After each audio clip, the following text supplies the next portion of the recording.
안녕하십니까. 2부 사회를 맡은 마산대학교 교무부처장 최은희입니다. 뜻깊은 자리에 2부 사회를 맡게 돼서 영광입니다. 2시부터 시작된 보훈 성과 공유회는 Together Run 2024, 2024년까지 같이 뛰자는 의미지요. 그리고 ESG를 리드한다 라는 주제로 1부와 2부로 구성되어 있습니다. 오프라인으로 진행되고는 있지만 포럼 종료 후에는 마산대학교 유튜브 채널과 메타버시티를 통해 대회 공유가 이루어질 계획입니다. 끝까지 많은 관심과 참여 부탁드립니다. 앞서 경청해 주신 1부는 교육혁신 세션으로 혁신지원사업, 교육혁신 영역의 사업을 수행한 실무부서의 사례 발표가 있었습니다. 지금의 2부에는 3개의 세션이 남아 있습니다. 첫 번째는 산학협력혁신, 그리고 두 번째 지역혁신, 마지막으로 스페셜 세션이 남아 있습니다. 자, 그러면 2부 세션 2부터 지금 본격적으로 시작해 보고자 합니다. 세션 2는 산학협력혁신입니다. 산학협력혁신 영역의 제일 첫 번째 발표를 맡아주실 분은 산학협력단의 강보라 부단장님입니다. 주제는 지역 상생을 위한 산학협력 프로그램 운영 성과입니다. 발표로 맞아주시기 바랍니다. 네, 반갑습니다. 저는 이제 지역 상생을 위한 산학협력 프로그램 운영 성과를 발표하게 된 강보라입니다. 네, 제가 발표하게 될 내용은 다음과 같습니다. 첫 번째로는 사업 개요, 두 번째 추진 내용, 그 다음에 추진 성과까지 발표하도록 하겠습니다. 네, 먼저 사업 개요에 대해서 설명을 드리겠습니다. 저희 대학은 취업에 강한 창의적 전문 기술인 양성대학이라고 하는 대학 중장기 발전의 비전에 따라서 혁신 지원 사업의 미래형 TOP 인재 양성을 위한 투게더 교육체계 구축을 비전으로 하고 있습니다. 그래서 따라서 오늘 이제 성과 보고의 주제인 투게더 런 2024에 대한 전략 방향을 가지고 오늘 발표하게 될 저희 산학협력에는 산학협력의 업그레이드에 대한 혁신 방향으로 발표를 하려고 합니다. 그에 앞서 이제 저희 산학협력에 대한 비전도 같이 설명을 드리려고 합니다. 저희 산학협력의 특화 분야로서 바이오 헬스케어 ICC, 웰리스 산업 ICC, 스마트 모빌리티 ICC 특화 분야에 맞춰서 구성이 되어 있으며 이에 따른 산학협력 비전은 창의적 전문 기술인 양성을 위한 지역 상생 산학협력 생태계 구축에 따른 비전을 가지고 사업 프로그램을 운영하려고 합니다. 네, 그에 따라서 대학 중장기 발전 계획에 맞추어서 산학협력 업그레이드의 가장 큰 2개 꼭지로 지역 상생 산학협력 생태계 강화와 산업체 맞춤형 인재 양성에 따라서 최종적으로 지역 공동체 기반의 지역 가치 실현에 대한 내용으로 사업 프로그램 세부 계획을 하게 되었고, 그에 따라 산학협력 네트워크 확산, 그 다음에 인프라 고도화, 그리고 체험형 교육 강화, 채용형 교육 강화까지 프로그램을 운영하였습니다. 자, 추진 내용에 대해서 말씀드리겠습니다. 첫 번째로 지역 상생 산학협력 생태계 강화 분야에서는 산학협력 네트워크 확산을 위해서 저희 산학협력단은 산학협력 허브 구축을 통한 네트워크 확산을 위해서 가족회사 취업처 확보 및 연계 활동을 확대해 왔고, 또한 이 네트워크를 구축하기 위해서 많은 학과에서 여러 산업체에 대해서 가족회사를 발굴하셨고 연계 활동을 꾸준히 활동해 주셨습니다.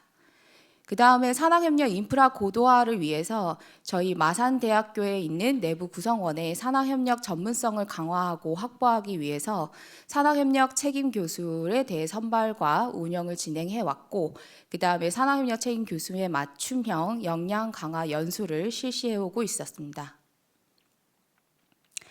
다음으로는 두 번째 꼭지로 산업체 맞춤형 인재 양성에 대한 부분입니다.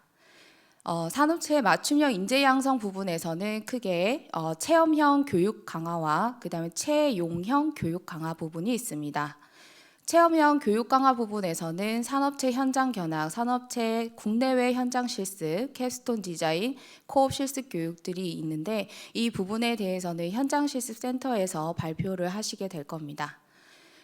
그래서 저희 산업협력단에서는 또 채용형 교육 강화 부분에 대해서 이제 메인으로 운영을 해왔는데, 그 운영된 프로그램에서는 산업체 맞춤형 단기 과정이 있고요. 그 다음에 기업 제한 자율 프로그램이 있습니다.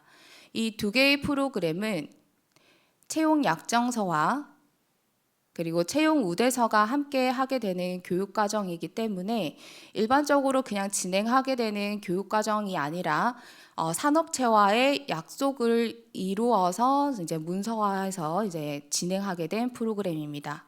이렇게 하는 교육 과정으로 통해서 얻게 되는 결과는 채용 연계 산학협력 교육을 통해서 취업률까지 확보가 되게 되고, 또한 이제 산업체에서 요구되는 인재에 맞춰서 취업이 연계되기 때문에 산업체의 인재 만족도도 향상되는 효과가 이루어지게 됩니다.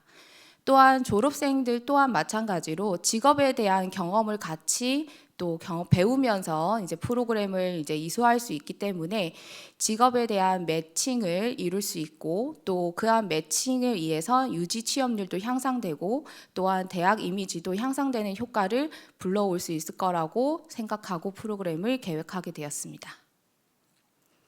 먼저 추진 성과에 대해서 이제 이어서 말씀드리겠습니다. 산업체 맞춤형 단기 과정의 경우에는 채용이 약정되어 있는 협약서를 제출함으로 인해서 진행되게 되는 프로그램입니다. 총 3개의 학과에서 4개의 프로그램을 진행해 주셨고, 언어치료과에서는 음악심리상담사, 뷰티케어 학부에서는 속눈썹 디자인 메이크업, 식품영양조리 제빵 학부에서는 창업을 위한 균형 있는 반찬, 그 다음에 창업에 대한 기술을 습득하는 프로그램의 만족도를 95점의 평균 점수를 얻었습니다.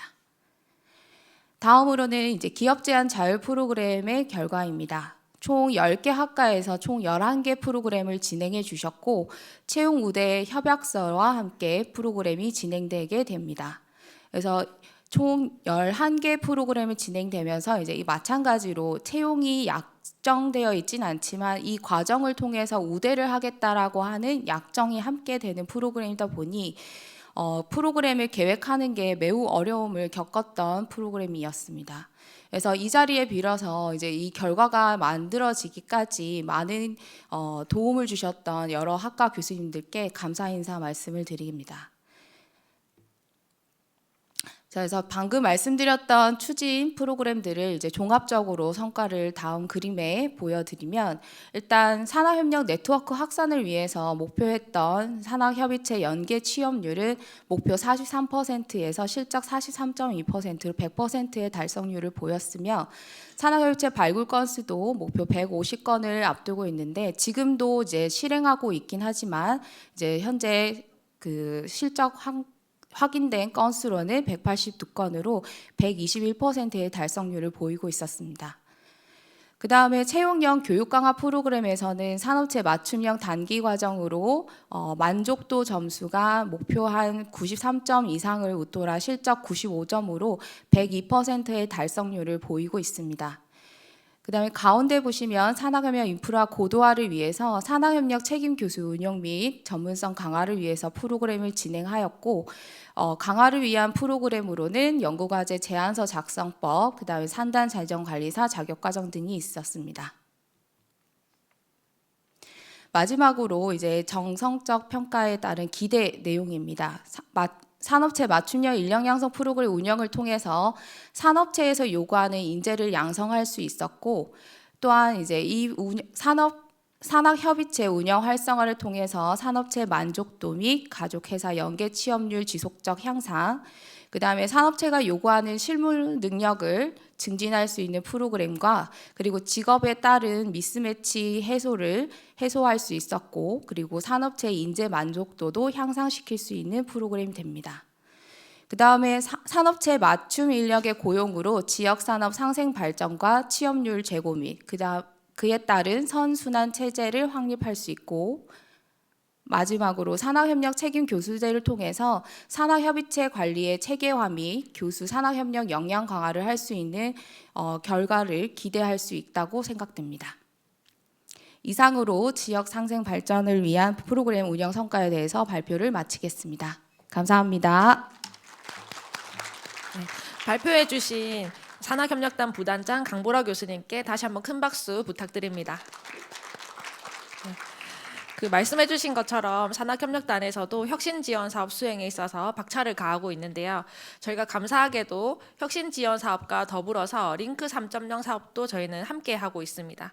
그래서 그 간에 산학협력 파트에서는 사업의 중복성 방지를 위해서 주기적인 회의와 그다음 끊임없는 의논을 통해서 계속 개선을 해 나가고 있는 것으로 알고 있습니다. 누구보다 어려울 텐데도 많이 격려하면서 서로 진행해 나가는 모습이 옆에서 굉장히 보기 좋았습니다. 두 번째는 산업체 맞춤형 현장 실습 운영 성과라는 주제로 현장 실습 지원센터장 구효진 교수님의 발표가 있겠습니다. 박수 부탁드립니다. 안녕하십니까. 산업체 맞춤형 현장 실습 운영 성과 발표를 맡은 현장 실습 지원센터 구효진입니다. 다음의 순서로 발표드리겠습니다. 산업체 맞춤형 인재 양성 중 산학협력 체험형 교육 강화를 위해 산업체 현장 실습, 현장 견학, 그리고 코업 실습, 캡스톤 디자인 등 다양한 프로그램을 운영하고 있으며 이러한 프로그램을 통해 전공 직무에 대한 이해도 및 만족도를 향상시키고 진로 적응력을 강화할 뿐만 아니라 실무 중심 산학협력 교육을 통한 산업체가 요구하는 실무 역량을 갖춘 인재를 양성하기 위해 노력하고 있습니다. 현장 실습 대상자 전원을 대상으로 현장 실습 사전 교육을 진행하고 있으며 올해는 LMS를 통한 온라인 사전 교육은 22개 학과 2,122명이 이수하였고 14개 학과에서는 1,159명이 대면 사전 교육을 추가로 이수하였습니다. 뿐만 아니라 현장 실습 시 발생할 수 있는 재해 사고를 예방하기 위해 학과 특성에 따른 재해 예방 사전 교육 자료를 추가로 개발하여 23년부터 교육 예정입니다.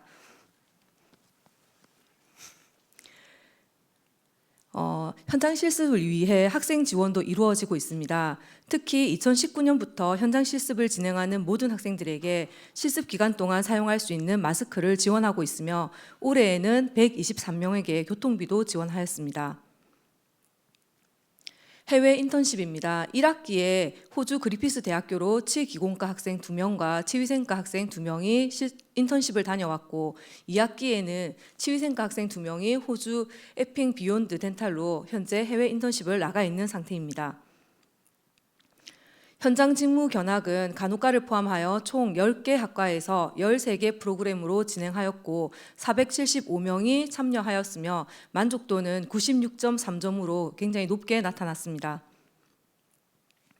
그리고 견학의 경우에는 취업이 가능한 산업체여야지만 지원해 드릴 수 있기 때문에 혹시 학회나 박람회와 같은 취업이 불가능한 곳은 저희가 지원해 드릴 수 없다는 거 다음번에 견학 지원하실 때 참고해서 지원 부탁드리겠습니다. 2022년도 현장 실습 수기 공모전에는 동영상 2건, 웹툰 1건, 수기 206건이 접수되어 총 209건이 접수가 되었고 이 중 50명에게 저희가 시상을 하였습니다. 보시는 것처럼 대부분 수기로 공모를 하기 때문에 동영상과 같이 약간 차별성을 가지고 있는 수기 같은 경우에는 시상 확률이 좀 더 올라갑니다. 지도 학생들에게 지도하실 때 이런 점 참고하셔서 지도해 주셨으면 감사하겠습니다. 그리고 현장 실습 수기 공모에서 동영상 부분 최우수상을 수상한 학생 같은 경우에는 링크 3.0 사업에서 진행된 2022 산학협력 엑스포에서 영상 콘텐츠 경진대회 부문 장려상을 수상하였습니다. 그리고 올해는 현장 실습 우수 기관 인증 사업을 총 26개 기관 산업체에 진행을 하고 있습니다. 다음은 성과 지표에 대해서 말씀드리겠습니다. 2022년 현장 실습 전체 이수자는 총 3,029명으로 의무 현장 실습이 2,844명, 자율 현장 실습이 133명, 표준 현장 실습이 52명이었습니다. 또한 표준 현장 실습 이수자 현황을 살펴보면 식품 영양 조리 제빵 학부가 총 46명으로 외식 조리 전공이 40명, 제과 제빵 전공이 6명이었고요. 레저 스포츠과가 4명, 뷰티 케어 학부가 2명이었습니다. 2023년에는 국민 취업 지원 제도를 활용한 2일 체험 프로그램으로 표준 현장 실습에 대한 학과의 부담을 조금 감소시킬 수 있도록 노력하겠습니다. 22개 학과 517개 기관에서 현장 실습에 참여하였고 현장 실습 이수율은 97%였으며 현장 실습 이수율에 대한 달성률은 128%였습니다. 현장 실습 만족도는 산업체가 96.7점, 실습생이 95.9점으로 현장 실습 만족도가 꾸준히 향상되고 있는 것을 보실 수 있습니다. 2023년 1월 초 기준으로 하였을 때 현장 실습 이수자 중 취업자 수는 1,222명이고 현장 실습 업체 취업자가 485명으로 연계 취업률은 총 39.6%로 나타났습니다. 실무 경험 프로그램 이수 학생 비율은 20%였고요. 현장 실습 프로그램 이수 학생 취업률은 59.9%로 높게 나타났습니다. 그리고 캡스톤 디자인입니다. 현장 실습 지원센터에서 운영하고 있는 건 아니고요. 산학교육지원센터에서 캡스톤 디자인을 운영하고 있어서 이 부분도 같이 발표드리고자 합니다. 캡스톤 디자인 교과목 운영 현황과 캡스톤 디자인 교내 경진대회 그리고 capstone 디자인 우수 사례에 대해서 말씀드리겠습니다. 캡스톤 디자인 교과목 운영 현황은 교과목 총 이수자는 655명이고요. 1학기에는 3개 학과, 3개 트랙에서 261명이 이수를 하였고 그중에서 사회 맞춤형 교과목 이수자는 84명이었습니다. 2학기에는 10개 학과, 12개 트랙에서 394명이 이수를 하였고 사회 맞춤형 교과목 이수자는 168명이었습니다. 교내 캡스톤 디자인 경진대회에서 7개 학과 20개 팀을 저희가 1차 심사를 거쳐서 12개 팀에 대해 2차 발표 심사를 진행하였고 시상까지 완료하였습니다. 이 중 1개 아이템에 대해서는 특허 신청을 진행하고 있습니다. 또한 링크 3.0 사업에서 진행된 2022 산학협력 엑스포에서 캡스톤 디자인 경진대회 장려상을 수상을 하였습니다. 이상 산업체 맞춤형 현장 실습 운영 성과 발표를 마치겠습니다. 또한 학생들이 원활하게 현장 실습을 할 수 있도록 현장 실습 지원센터에서는 더 많은 노력을 기울이도록 하겠습니다. 경청해 주셔서 감사합니다.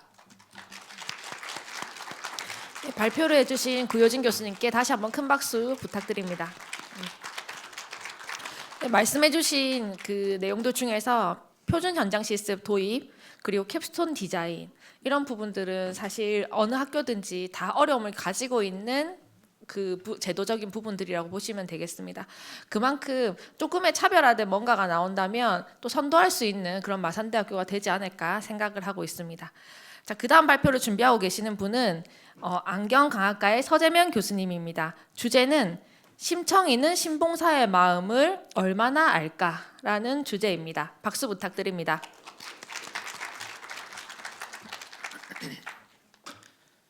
안녕하세요. 지역사회 문제 해결 프로그램을 맡게 돼서 작년에 3개월, 4개월 정도 진행하게 된 서재명입니다. 오늘 제목을 심청이는 신봉사의 마음을 어떻게 알까, 얼마나 알까에 대해서 제목을 잡고 진행을 하게 됐습니다.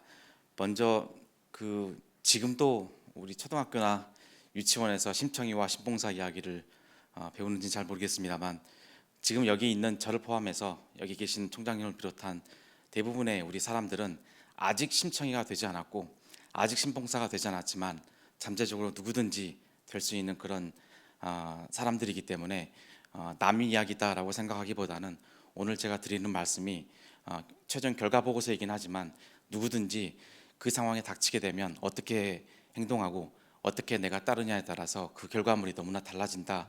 이 말씀을 꼭 오늘 드리고 싶어서 처음 시작에 이런 말씀을 드립니다. 저희가 그 자동차 운전을 할 때 안전벨트를 맵니다. 안전벨트를 매는 이유는 사고 나기 위해서라기보다는 사고 날 확률이 너무나 낮긴 하지만 났을 때 벨트를 매지 않았을 때 그 결과물이 너무 안 좋기 때문에 우리가 다 알고 있기 때문에 그 때문에 우리가 아주 낮은 확률임에도 불구하고 그 안전벨트를 맵니다. 저희가 살고 있는 이 지역 경남은 그 안전벨트가 우리 시각장애 분야에서는 없다고 보시면 됩니다. 그 이야기를 차근차근 넘겨보면서 말씀을 드리도록 하겠습니다. 먼저 그 시각장애인의 실태, 그 다음에 이 인프라의 열악함에 대해서 먼저 말씀드리고자 합니다. 지금 보고 계신 서울, 그 다음 부산, 경기는 그 지역 인구가 원체 많기 때문에 시각장애인이 굉장히 많고요. 그 이후에 네 번째로 지금 저희 경남 지역이 포지션이 되어 있는데 16,900명 정도가 시각장애인으로 등록이 되어 있습니다. 네 번째이며 인구수 대비는 저희가 좀 많은 편이긴 합니다만 그럼에도 불구하고 전국에서 네 번째라는 건 변치 않은 사실인 것 같습니다. 그리고 우측에 보시면 그 시각장애인을 위한 교육적 인프라나 그다음에 재활 교육을 할 수 있는 특수 교육기관, 그러니까 시각장애 실명학교 가령 예를 들면 그런 학교들이 있는지 있으면 몇 개가 있는지에 대한 걸 보여주고 있는 그 교육기관의 학교 수인데 전국적으로 많지는 않습니다만 경남은 시각장애뿐만 아니라 청각장애 관련된 특수학교가 하나도 없음을 보여주고 있습니다. 이 양쪽에 있는 두 그 표를 종합해 보면 경남은 안전벨트가 시각장애 분야에선 없는 그런 지역임을 어쩔 수 없이 우리가 목도할 수밖에 없는 것 같습니다. 저희 나라 한 7, 8년 된 것 같습니다. 2015년도에 대한안과학회에서 거꾸로 조사를 했습니다. 자살한 사람들이 왜 자살했을까를 거꾸로 시각 관련돼서 찾아봤더니 한 3만 명 가까이를 대상으로 실험을 진행을 했는데 시력이 1.0을 가진 사람 정상인이죠. 저희 같은 사람들에 비해 시력이 교정 시력이 0.2가 나오지 않는 그걸 우리나라에서는 시각장애 등급을 매기는 그 마지막 단계가 0.2입니다. 0.2보다 나오지 않는 사람들, 시각장애인이라고 부르는 사람들 비교를 해본 거죠. 그랬더니 자살 충동은 2배고 자살 시도는 이미 3배가 이상인 것으로 보고가 됐습니다.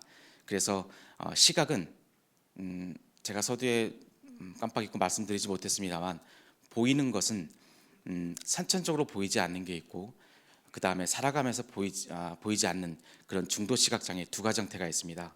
선천적으로 시각장애인 사람은 애초부터 세상을 본 적이 없기 때문에 그래도 적응력이 빠릅니다. 그렇지만 중도 시각장애는 내 부모님이 어떻게 생겼고 내 형제가 어떻게 생겼으며 내가 사랑하는 가족이 어떻게 생겼는지 이미 알고 있고 아름다움을 알고 있는 상태에서 어느 순간 보이지 않는 그런 상황이 되면 사실 그걸 잘 받아들이기 어렵고 자살로 이어지는 게 대부분입니다. 그게 최근에 우리나라에서도 다시 한번 역학조사에서 발견이 됐고 그 이전에 이미 선진국에서는 2008년 핀란드 그 다음에 2021년 재작년에 영국에서도 다시 한번 재검증이 된 연령대가 높은 층보다는 연령대가 낮은 시각장애인 젊은 층이겠죠. 이런 쪽에서 훨씬 더 자살률이 높다라는 게 그런 경향이 나타났다고 보고가 되고 있습니다. 그래서 요약하면 시각장애와 재활에 대한 인지, 그러니까 그런 사실에 대해서 알고 있는 그 사실 자체가 그 삶을 계속해서 이어갈 것이냐 아니면 중간에서 그만둘 것이냐에 대한 그런 판단을 하게끔 이렇게 어쩔 수 없는 그런 판단을 해야 되는 상황에 놓이게 됨을 우리가 알 수 있게 됩니다. 그래서 제가 세운 가설은 이렇습니다. 시각장애에 대한 사전 지식이 있고 없고가 시각장애 재활 혹은 자살까지 사회적 문제까지 해결할 수 있으므로 판단하고 있습니다. 제일 좋은 건 이런 시각장애에 대한 관련 교육을 시키고 그 교육을 한 다음에 시각장애가 생겼고 시각장애가 생긴 다음에 자살로 이어지지 않았나를 보면 제일 좋겠지만 그런 실험은 사실 불가능한 실험이고 다만 제가 이번에 진행하게 된 건 그런 시각장애에 대한 재활이나 시각장애에 대한 어떤 그런 기본적인 지식 같은 게 대부분의 일반인들은 그게 없기 때문에 나하고는 상관이 없는 일이라고 판단을 하기 때문에 그런 사람들 대상으로 사전, 사후 설문조사를 통해서 어느 정도 인식이 개선이 됐는지를 토대로 진행을 하게 됐습니다.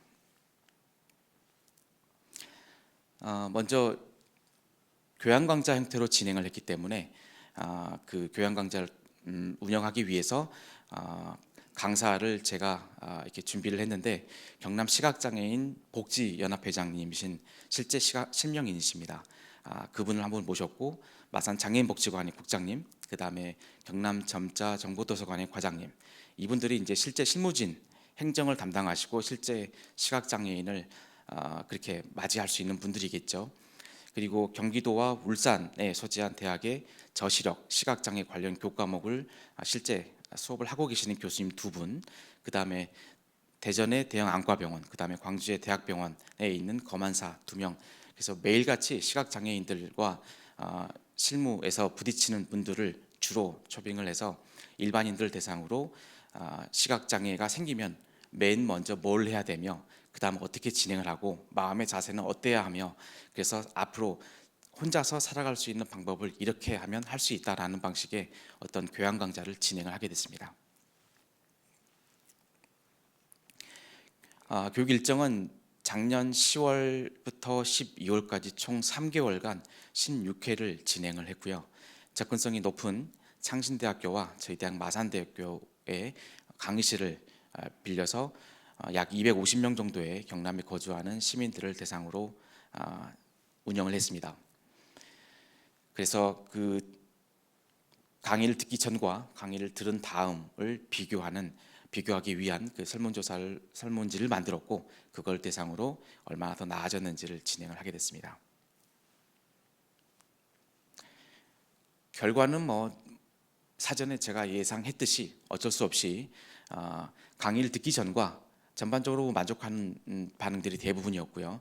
실제 참여했던 사람들이 대부분 대학생이었고요. 창신대학교 학생들, 그다음에 주변에 있는 학생들도 좀 있었던 것 같고 저희도 마산대학교 학생들, 저희 학과뿐만 아니라 임상병리과, 작업치료과 등등 관심 있는 학생들이 많이 참여해서 그 전과 그 후에 어떻게 바뀌는지에 대한 것들을 저희가 진행을 하게 돼서 결과들은 대부분 강의 전에 비해 강사의 질이나 이런 부분에서 대부분 좋은 결과를 보이고 있었습니다.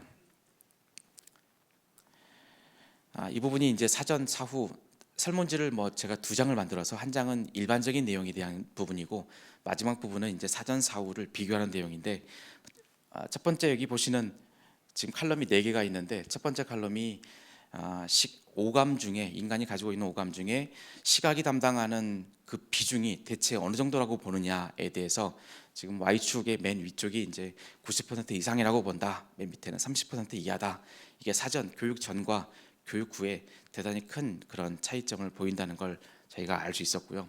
예상하듯이 두 번째는 이제 시각 장애 관련 학교가 과연 우리 사회에 어떤 영향을 줄 것이냐에 대한 부분이었고 역시 교육 후에 반드시 있어야 되겠다라고 인식의 결과를 만들어냈고 세 번째는 봉사활동, 마지막은 앞으로 이런 교육들이 내가 만약에 시각장애가 생겼을 때 준비할 수 있고 그다음에 마음의 어떤 주변 정리부터 시작해서 마음의 준비를 할 수 있겠느냐에 대한 내용이었기 때문에 교육을 받기 전 아무것도 사전 지식이 없는 상태에서보다는 그 교육을 듣고 난 다음에 행정적인 부분이나 아니면 내가 내 스스로 주변 정리 걸어가는 길에서 부딪혀야 되는 게 당연히 없어야 될 것이며 그다음에 대비를 높이기 위해서 검정색과 흰색을 사용하는 게 좋겠다 이런 부분 문 손잡이부터 모든 것들이 이제 본인 스스로 혼자서 살아갈 수 있는 그런 방법을 찾아야 될 텐데 이런 부분에 대한 교육이 진행이 됐기 때문에 아마도 그 전과 그 후 많은 변화가 있었던 것으로 판단을 하고 있습니다.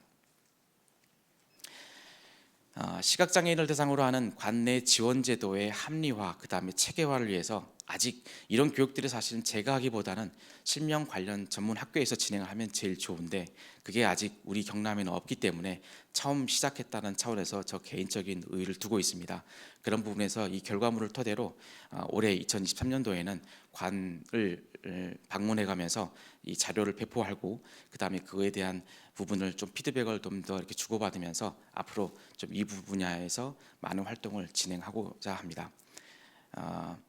그다음에 마지막으로 이 부분이 이 지역에서 복지 사각지대이기 때문에 이걸 개선하는 노력이 아마 학교 그다음에 학과에서 어떤 부분에서 대외적인 이미지에 긍정적인 역할을 할 수 있지 않을까 이렇게 생각을 하고 있습니다. 제가 준비한 부분 여기까지입니다. 경청해 주셔서 감사합니다. 네, 발표해주신 안경강학과의 서재명 교수님 감사합니다. 말씀해주신 그 멘트 중에서 마지막에 언급해주신 단어가 딱 제 귀에 사로잡았는데요. 복지사각지대라는 단어였습니다. 경남 지역에 이제 시각장애 비율이 높다는 것도 이제 처음 알게 되었고 옛말 중에서 몸이 10량이면 눈이 9량이다 이런 말 아마 들어보셨을 겁니다. 그만큼 지금 저기 앉아 계시는 분들께서도 건강한 눈을 가진 거에 대한 감사함 그리고 유지하기 위한 노력을 하셔야 될 것 같습니다. 지금 그 다음 이제 쉼 없이 저희가 세션을 넘어가도록 하겠습니다. 사실 그 처음 시간이 조금 딜레이가 있었는데요. 그만큼만 계속 넘어가고 있습니다. 그래서 쉬는 시간을 줄일까에 대한 고민도 있었지만 브레이크 타임은 그대로 가지고 대신 마지막 발표하시는 분이 조금 조정을 해주실 거라고 생각을 하고 그냥 진행하도록 하겠습니다. 자, 세 번째 세션은 지역 혁신 분야입니다. 지역 혁신에는 지역이라고 하면 글로벌도 지역에 들어가고요. 그리고 로컬도 지역에 들어갑니다. 첫 번째 발표를 맡아주실 분은 시작부터 지금까지 계속 긴장하고 계셨던 국제어학센터장 천세희 교수님이십니다. 발표 주제는 글로벌 역량 강화를 위한 잉글리시 토탈 케어입니다. 박수로 맞이 부탁드립니다.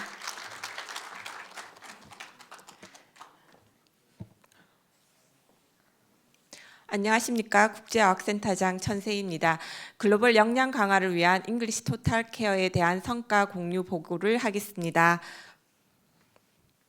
목차는 다음과 같이 저희 센터의 사업 개요, 프로그램 소개, 향후 발전 계획 및 발전 방향에 대해서 말씀드리도록 하겠습니다. 국제어학센터의 추진 배경으로 글로벌 리더십 교육 목표 아래 커뮤니케이션, 크리에이티브 솔루션, 셀프 컨피던스, 익스프레션의 역량을 키워 글로벌 경쟁력을 갖춘 우수 인재를 양성하고자 합니다. 외국어 표현과 청취의 자신감을 통해 소통 능력을 함양하는 한편 더 나아가 창의적 사고의 능력을 발휘할 수 있는 역량을 강화하고자 합니다. 글로벌 인재 양성을 위한 마산대학교의 제반 교육 인프라 및 지원 시스템을 총체적으로 결집하여 우수 인재 양성에 기여하고자 합니다. 글로벅스 카페입니다. 학생복지관 2층에 위치해 있으며 2019년 11월 12일 개설되어 글로벌의 국제적 의미와 벅스의 소통, 대화의 합성으로 글로벌 경쟁력을 갖추어 영어 활용 능력을 발휘할 수 있는 우수 인재를 양성하기 위해 개설이 되었습니다. 다른 학교와의 차별화된 글로벌 글로벌 역량 강화를 구축할 수 있는 저희 학교만의 자랑으로 말씀드릴 수 있겠습니다. 다음은 저희 학교 토익 및 영어회화 문법을 가르쳐 주시는 영어 교수님들과 원어민 강사님이십니다. 다음으로 저희 센터 프로그램에 대해 소개해 드리겠습니다. 영어 카페명의 네이밍을 따서 글로벅스 프로그램과 글로벌 어학 지원 프로그램으로 두 부분으로 나누어 볼 수 있겠습니다. 먼저 글로벅스 프로그램입니다. 학과에서 요구하는 니즈를 파악하여 직무에 맞춘 학과 맞춤형 외국어 프로그램, 전공 관련 외국어 콘텐츠 시연 활동을 하는 글로벌 데이 프로그램, 창의 학습 역량 강화를 위해 외국어 콘텐츠 제작을 위한 UCC 틱톡 프로그램, 학과 경쟁력을 도모하기 위해 영어 말하기 부담을 극복하고 영어 소통 능력을 증대시키고자 기획한 영어 스피치 경진 대회 프로그램이 있습니다. 첫 번째로 직무별 학과 맞춤형 프로그램에 대해서 말씀드리겠습니다. 1학기, 2학기로 진행되고 있으며 총 8개 학과 8팀이 신청을 해주셨습니다. 주 1회 2시간씩 10시간으로 구성되어진 프로그램으로서 직무 역량과 소통 역량을 키워주고자 합니다. 학기당 80여 명 학생이 신청을 하여 91.8점, 89.9점의 만족도의 성과를 이루고 있습니다. 두 번째는 글로벌 데이 프로그램입니다. 학과 영어 시연 활동 프로그램으로 올해 간호학과를 비롯하여 6개 학과 26명이 참가를 하였으며 재학생들 간에 영어로 의사소통 역량을 늘려주고 호기심과 흥미를 불러일으켜 줄 수 있는 계기가 되는 프로그램이었습니다. 다음은 창의융합 역량에 기여한 UCC 틱톡 공모전입니다. 매년 신청하는 팀들이 많이 늘어나고 있는데요. 올해는 13팀 40명의 학생들이 지원하여 총 8팀이 수상을 하였습니다. 서로 팀워크를 이루고 서로 소통하고 창의적 사고를 할 수 있었던 프로그램이었다고 말씀드릴 수 있습니다. 글로벅스 프로그램 중에 저희가 가장 저희 센터에서 많은 심혈을 기울이고 있는 영어 스피치 경진 대회 프로그램입니다. 이 프로그램은 학과 간의 경쟁력을 도모하고자 합니다. 올해 3회차 열리고 있는 프로그램인데요. 1회에는 간호학과, 2회는 치위생과, 올해 3회 임상병리과에서 최우수상의 영예를 차지하였습니다. 저희 센터에서는 시나리오 및 녹음 파일의 제출을 받아서 예선과 본선을 거쳐 열띤 경쟁력을 볼 수가 있는데요. 이 대회가 매년 뜨거워짐을 느끼고 있습니다. 영어에 대한 두려움이 있는 학생들도 저희들이 직접 시나리오 첨삭, 발음 지도, 맞춤식 그 코칭까지 해드리고 있기에 많은 학생들이 자신감만 있으면 저희 쪽에서 다 코칭을 해드릴 수 있으니 학과에서도 교수님들이 많은 학생들이 참여해 줄 수 있도록 격려 부탁드립니다.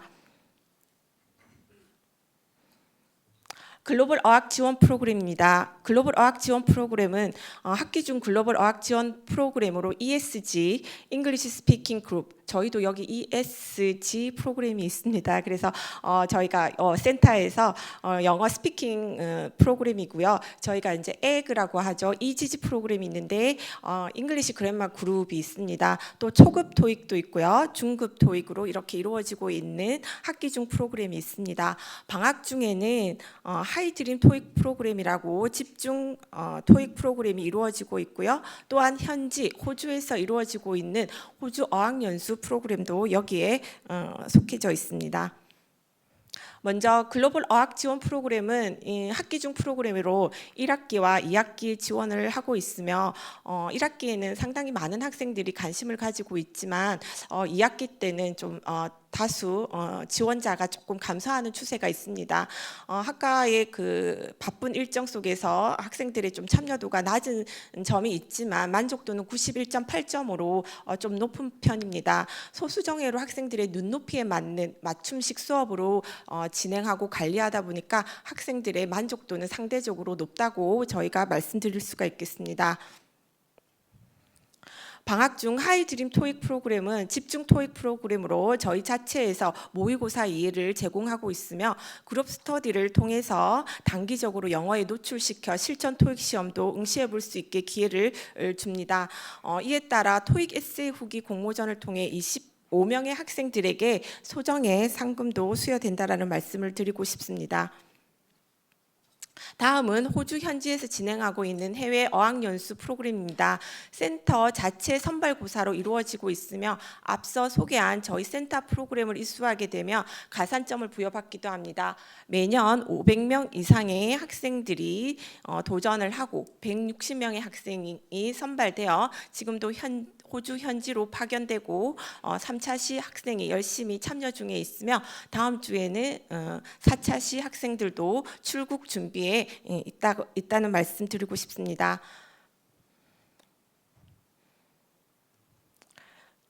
다음은 저희 센터 프로그램 참여 후 토익 어학 성적 현황입니다. 매년 학생 복지팀에서 제공하는 600점 이상의 학생들에게 글로벌 어학 증진 장학금의 수혜를 받을 수 있기에 저희 센터에서는 항상 저희 센터에서는 이 장학금을 통해 학생들의 어학 증진을 위해서 동기부여를 주고 있습니다. 이번 학예방학 때 토익 프로그램 후 에세이 공모전을 책으로 만들어내기도 했는데요. 학생들의 토익 에세이를 홍보로 사용할 수 있는 계기가 되었기도 하고요. 저희 센터에서 또 교내외 활동 및 뉴스로도 게재한 소식을 홍보 자료로 사용되기도 합니다. 앞서 영어 스피치 경진 대회에 수상한 학생이 이번 11월 달에 지역 본선 부울경 영어 스피치 경진 대회에 참가하여 특별상을 수상하기도 하였습니다. 4년제 학생들과 또는 영어 전공자 학생들과 50명 이상의 학생들 경쟁 속에 당당히 수상하여 그 순간을 잊을 수가 없었는데요. 영어의 부담감을 극복하고 한계를 뛰어넘은 우리 학생들이 정말 자랑스러웠습니다. 다음은 저희 센터에서 운영하고 있는 유튜브 채널입니다. 2019년 개소식 영상부터 최근 발표 프로그램 영상까지 호주 어학 영상 호주 어학 연수 영상까지 탑재되어 있는데요. 한번 여러분들 시간 나시면 꼭 들어오셔가지고 시청해 봐주시고요. 구독과 좋아요 꼭 눌러주시면 감사하겠습니다. 다음은 저희 학생들이 영어 교수님들께 감사의 레터와 참여 소감 및 피드백을 적은 내용을 캡처해 보았습니다. 용포자인데도 불구하고 포기하지 않고 끝까지 이끌어 주신 감사의 표현 등 앞으로 저희 센터가 나아갈 방향을 제시해 주기도 하였습니다. 항상 저희 그 앞에 소개해 주셨던 영어 교수님들이 영포자임에도 불구하고 이렇게 끌어주고 그 프로그램 마칠 때까지 기여해 주신 저희 그 센터 선생님들에게 많은 노고를 드리고 싶은데요. 저희도 앞으로 이제 그 향후 계획과 글로벌 향후 계획과 발전 방향을 말씀드리자면 글로벌 핵심 인재 양성을 위해서 많은 노력을 할 거고요. 해외 어학 연수 기회도 확대할 것이며 해외 교환 학생 기회 마련, 해외 실습 기회 및 해외 취업 활성화에 기여하도록 하겠습니다. 글로벌 세대에 걸맞은 인재 양성을 위한 외국어 소통 능력의 디딤돌과 길라잡이로서 마산대학교 국제어학센터의 위상을 지속적으로 정립하고자 하며 국제어학센터 성과 공유 발표를 마치도록 하겠습니다. 감사합니다. 네, 발표해주신 천세희 교수님 감사합니다. 저희가 처음에 혁신지원사업 계획서를 쓸 때 ESG라는 단어를 먼저 쓰셨었거든요. 그래서 저희가 보고 이거를 중복해서 쓰면 안 되나 이런 고민을 했었는데요. 오늘의 저희 주제가 Together on ESG를 리드한다가 국제어학센터에서도 사용해도 되는 문구인 것 같습니다. 네, 그 마지막으로 지금 세션 3 지역혁신에서 발표를 준비하고 계시는 분은 평생교육원의 지성현 계장님이십니다. 주제는 성인학습자 대상 드론 교육과정 사례 발표를 해주시겠습니다. 발표 박수 부탁드립니다. 예, 안녕하십니까. 평생교육원 지성현 계장입니다. 저희 평생교육원에서는 특성화 연계 지역 및 교육 프로그램 중 성인 학습자 대상 드론 교육 과정에 대해서 소개드리도록 하겠습니다. 특성화 연계 지역 및 교육 프로그램을 소개하기 앞서 여기 계신 교직원 여러분들이 우리 대학의 평생교육원에 관해서 정확히 어떤 일을 하는지 또 잘 모르실 수가 있어서 간단히 저희 평생교육원을 소개해드리도록 하겠습니다. 저희 평생교육원은 크게 세 개 과정인 평생교육 정규과정, 스포츠 아카데미, 학점은행제를 운영하고 있습니다. 2000년 2월에 평생교육원 인가 설치를 받아 초대 이학진 평생교육 원장님이 역임하시고 현재 구민재 원장님이 아래 부원장님, 행정실장 이하 직원들이 근무를 하고 있습니다. 매 학기 창원시, 함안군, 창녕군 위탁 평생교육과정 60개 강좌를 운영하고 있으며 지자체 및 지역사회기관과 연계한 생존 수영 실기교육, 현장 체험학습 안전과정, 인명구조 요원 자격과정 등을 운영하고 있습니다. 올해 1월 9일에는 저희 학생 기초 체력 향상과 건강 증진을 위해 경상남도 교육청과 업무 협약을 체결하였습니다. 도교육청과 함께 대학 시설을 이용한 다양한 프로그램을 개발 운영할 예정입니다. 저희 스포츠 아카데미에서도 수영, 헬스, 골프, 레포츠 특강 등 학예, 동계 특화 프로그램을 개발 운영하고 있으며 여기 교직원분들께서 언제든지 저희 좋은 프로그램과 아이디어가 있으시면 저희 평생교육원으로 의견 주시면 저희가 반영하여 개발 노력하도록 하겠습니다. 이제 저희 평생교육원에서 진행한 혁신지원사업 기타 혁신전략 프로그램을 말씀드리겠습니다. 평생교육원에서는 혁신지원사업 계획 중 기타 혁신전략 지역사회 네트워크 특성화 연계 주민교육과정 개발 및 운영 파트를 진행하게 되었습니다. 지역사회 문제 해결을 위해 협력 기반 고도화를 위해 저희 대학과 평생교육원의 기존 인프라를 활용한 프로그램을 계획하게 되었습니다. 여러 가지 프로그램을 구상하던 중 저희 대학의 강점인 간호보건 특성화를 이용한 시니어를 위한 심폐소생술 및 응급처치 교육과정, 평생교육원 전문화 실습실을 활용한 화장품 전문가 2급과정, 마지막으로 2021년 인가받은 무인항공교육원을 활용한 드론 교육과정을 개설하게 되었습니다. 저희는 혁신 지원 사업비 중 예산 3천만 원을 지원받아 위 3개 가정에 필요한 기자재 및 교육 소모품을 우선 준비하였고 우수한 강사진을 통해 저희 성인 학습자 모집 홍보에 노력하였습니다.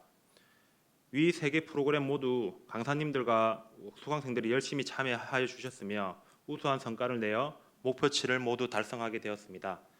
모두 다 소개시켜드리고 싶지만 오늘은 드론 교육 과정을 간단하게 소개해드리고자 합니다. 우선 일반인들이 자주 접할 수 없는 과정을 개설함에 있어 신경 써야 할 부분이 많았습니다. 드론 제조업체 대표이신 재환철 강사님을 모시고 운영 계획을 협의하는 과정에서 수강생들이 완성된 드론을 그냥 날리고 조정하는 단순한 프로그램은 성과 위주의 프로그램으로 나타날 수밖에 없다고 판단되어 저희 몇 번의 강사님과 논의 끝에 그 드론을 직접 제작하고 비행 시연까지 하는 강의 계획을 수립하게 되었습니다. 강의 개설을 하자마자 하루 만에 모집 인원이 다 차게 되어서 저희도 깜짝 놀랐습니다. 예산 1,133만 원을 배정하여 드론 및 조정기 부품을 구매하여 제작 드론은 국내에서 부품을 구할 수가 없어서 해외 배송 대행업체를 통해서 시간이 한 달 정도 걸려서 부품을 구입할 수 있었습니다. 이렇게 여러 가지 어려운 환경 속에서 2020년 10월 22일부터 매주 토요일 6시간 7주 과정으로 프로그램을 운영하였습니다. 모집 인원 20명 중 최종 19명이 수강하여 수강률 95%, 집행금액 1,119만 1,000원을 집행하여 집행률 98.8%의 성과를 나타나게 되었습니다. 그리고 프로그램을 운영하던 중 스마트 무인 항공과 진강식 교수님이 정말 많이 도와주셔서 무사히 프로그램 운영을 마칠 수 있게 되었습니다. 이 화면은 드론 교육 과정을 사진에 담은 내용입니다. 처음에는 드론 제작 과정 프로그램인 줄 모르고 그냥 드론 조정만 하시는 줄 알고 하시던 분들이 1주, 2주차가 지나자 점점 흥미를 가지시고 팀별로 미션을 드리니 각자 많은 파트를 해결해 나가시면서 성취감도 높아지시게 되었습니다. 이 프로그램을 통해 드론에 흥미를 가지시게 되면서 수강생의 50% 이상이 무인 동력 비행 장치 4종 드론 교육 수료증을 획득하게 되었습니다. 그냥 수업을 들어서 나오는 수료증이 아니라 시험에 합격을 해야만 수료증이 나오는 걸로 알고 있습니다. 참고로 교육 이수 없이 드론을 날리다가 적발 시 과태료가 300만 원이 부과가 됩니다. 거기에 이제 이 흥미가 있으신 분들은 꼭 필요한 수료 과정이었습니다. 수강생들의 평균 연령이 50대이시며 시험의 난이도를 떠나 프로그램을 들으신 수강생분들이 각자의 삶에서 또 다른 제2의 분야에 관심을 가지시게 되어 프로그램 운영에 뿌듯함을 느꼈습니다. 드론 제작 과정을 짧게 영상으로 만들었으니 감상하여 주시기 바랍니다.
이 영상을 보시면 수강생분들의 좀 뿌듯함이 느껴지시죠? 저희 매번 프로그램을 운영하다 보면 여러 가지 개선 사항을 생각하게 되었습니다. 대학의 이미지에 부합하는 조금 더 질높고 다양한 프로그램을 제공하고자 하는데 전문 강사 섭외에 어려움이 많이 있었습니다. 정해진 예산에 좋은 성과를 내는 것이 목표이긴 하나 일선에서 프로그램을 진행하는 어려움을 다시 한번 혁신지원사업단에서는 생각해 주시면 감사하겠습니다. 대학의 존속 및 발전을 위해 지역 주민들의 상생, 평생교육의 활성화의 중요성을 크게 느끼게 되었습니다. 우리 대학의 우수한 시설과 인력을 활용하여 일과 학습 병행에 한계가 있는 성인 학습자들에게 친화적 환경을 조성하여 지역사회와 대학의 발전에 이바지하고자 하는 게 저희 평생교육원의 목표였습니다. 마지막으로 저희 평생교육원은 급변하는 사회에서 대학 발전을 위해 함께 성장해야 하는 곳입니다. 대학의 부설 기관이 아닌 대학의 중심에서 같이 나아가야 하는 부서로서 거듭나고자 합니다. 총장님이야 교직원분들께서는 많은 관심과 도움 부탁드립니다. 예, 감사합니다. 네, 발표해주신 지성현 계장님께 감사의 박수 한 번 더 부탁드리겠습니다. 네, 지역 혁신 세션이 마무리되었고요. 이제 마지막으로 스페셜 세션이 남아 있습니다. 스페셜 세션에서는 저희가 두 가지를 다루려고 합니다. 에자일 기반의 사업 성과 관리 및 대외 공유 협업 사례, 그리고 2023년의 플랜, 이 두 가지를 김정호 혁신지원사업단 부단장님께서 발표를 해주시겠습니다. 박수 부탁드립니다.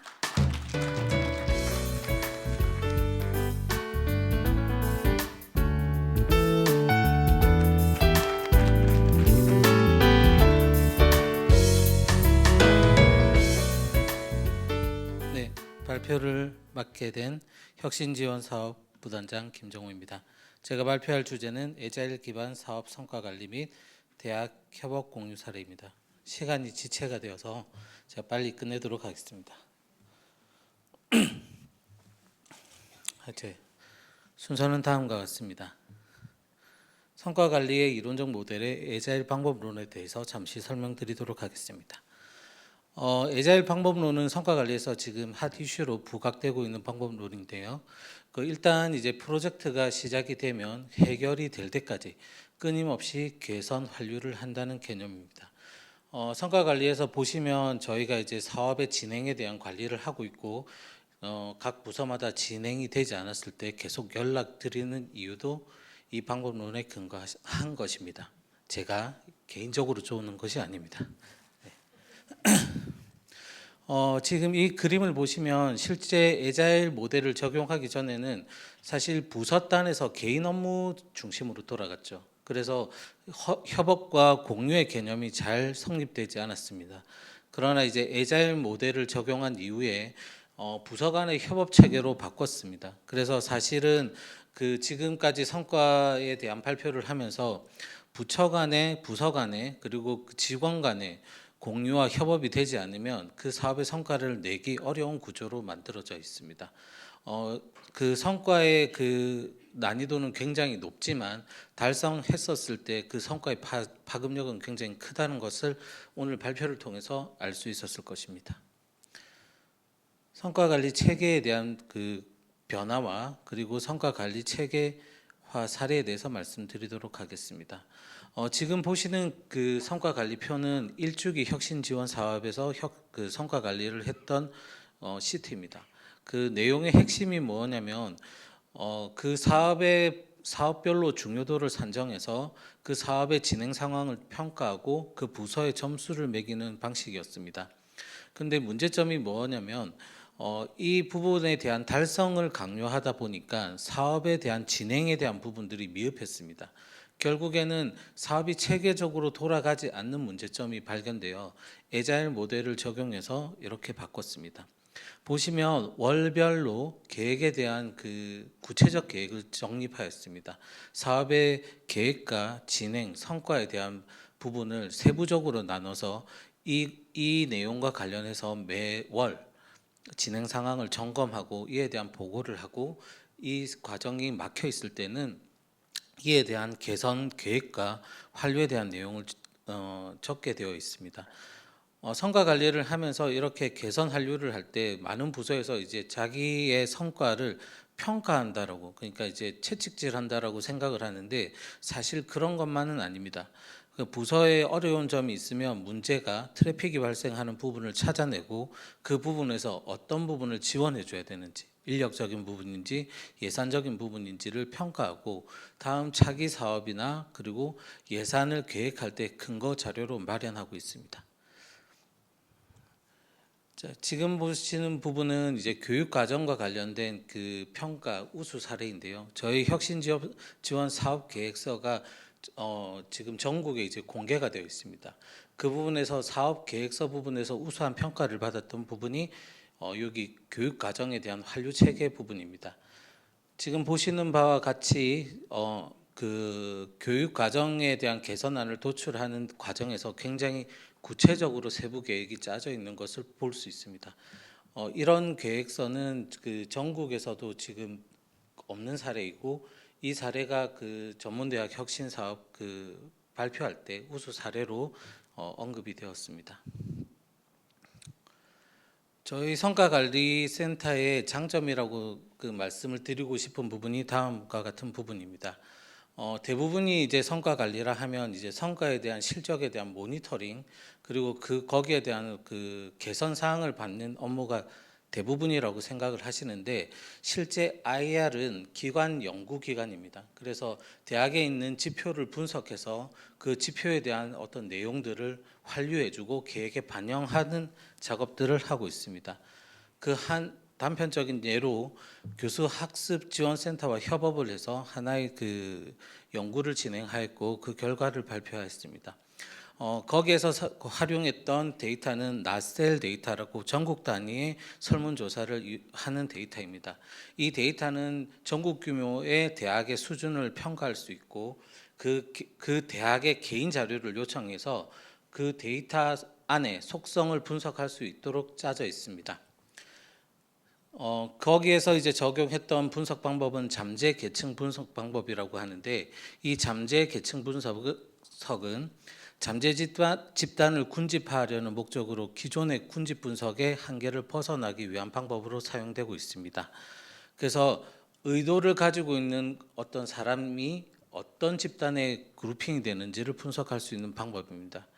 저희는 이 데이터를 활용해서 중도 탈락의 위험이 높은 군을 발견하기 위한 그 변수들을 선정하게 됐고 이렇게 잠재 클래스로 구분이 되어서 확인이 되었습니다. 이것들을 분석해서 지금 확률적으로 중도 탈락 리스크가 높은 그룹, 지금 보시는 그림에서는 2번 그림이 될 건데요. 2번에 있는 군으로 그룹핑된 게 중도 탈락 리스크가 굉장히 높아지는 그룹으로 판단이 되었습니다.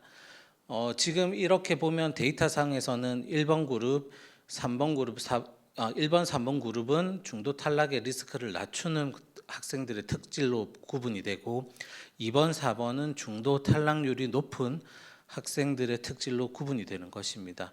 이걸 앞에 말씀드린 바와 같이 특질로 분석을 하면 리스크가 있는 부분의 색깔이 이제 입혀지게 되는데 여기에서는 단순히 이제 색깔로만 구분이 되고 어떤 특질을 감별하기가 쉽지가 않습니다.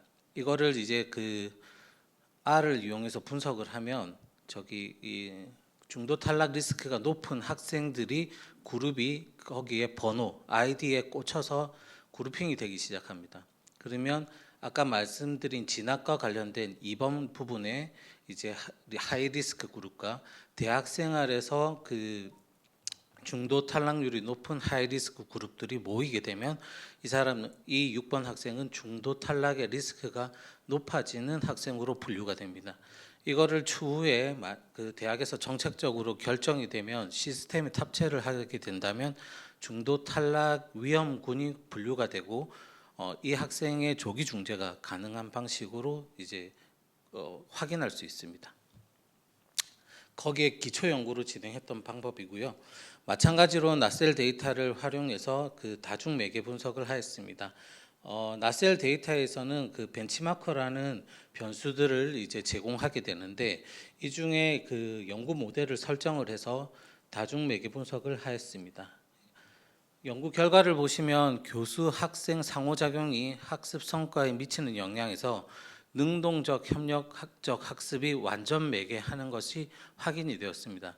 이 결과를 교수학습지원센터에 제공하여 능동적 협력 학습에 대한 부분들이 중요한 매개체임을 알려드리고 교수학습지원센터는 이를 반영해서 아까 보신 바와 같이 자기 주도 학습형을 설계하게 되었습니다.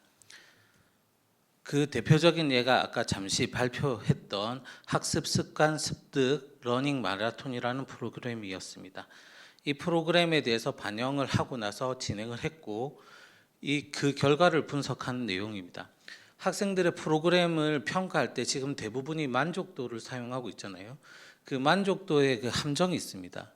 학생들이 이제 옆에 그 교수가 있다거나 주변에서 관찰하는 사람이 있으면 만족도를 높게 평가를 하는데 실제 학생들이 거기에서 글을 쓰는 학생들이 있습니다. 기타 의견.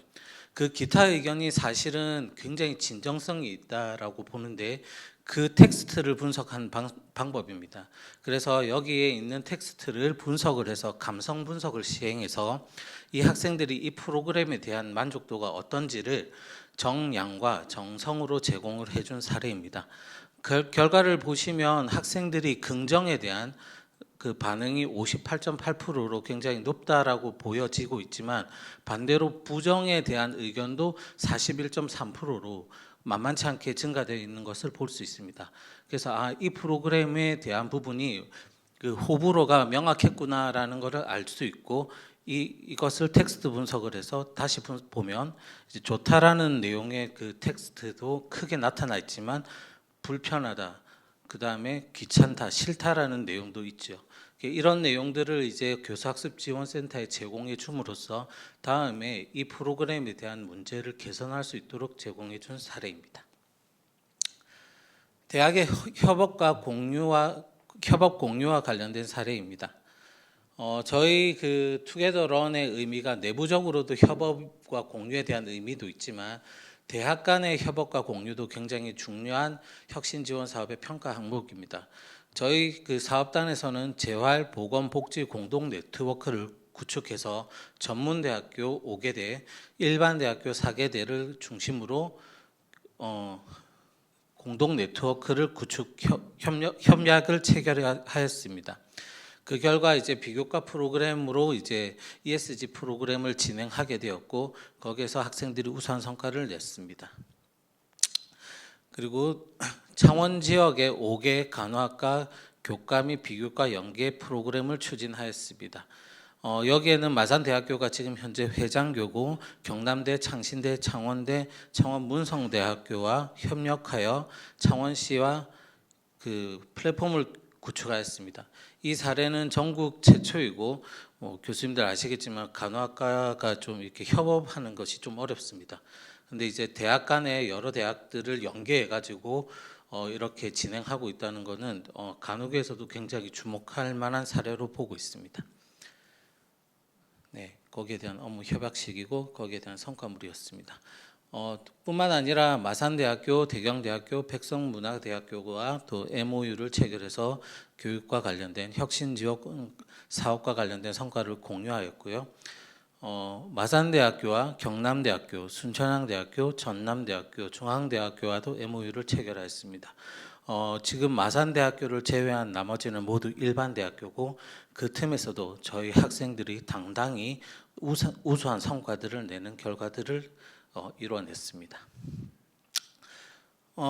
지금 이제 보시는 여기에서 강당에서 발표한 많은 사례들을 보셨는데 강당이 좀 어떠셨는지요? 멋있지 않습니까?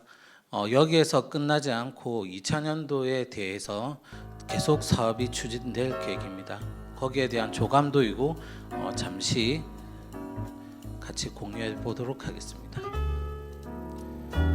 지금 1차 공사는 앞에 보시는 정관과 옆 측면부에 대한 부분들이 혁신 2주기 1차년 사업에서 진행이 되었고 그림에서 보시는 2층과 그리고 그러니까 위에 땅과 자리 부분들이 이제 앞으로 그 2차년도에 리모델링 될 계획입니다. 보시는 그림과 동일하게 2004년도에 만들어질 예정이고 여기에 시설은 첨단 멀티형 강의실 그리고 각종 공연 시설 그리고 각종 포럼을 여기에서 개최할 수 있도록 할 것입니다. 네, 잠시 보겠습니다.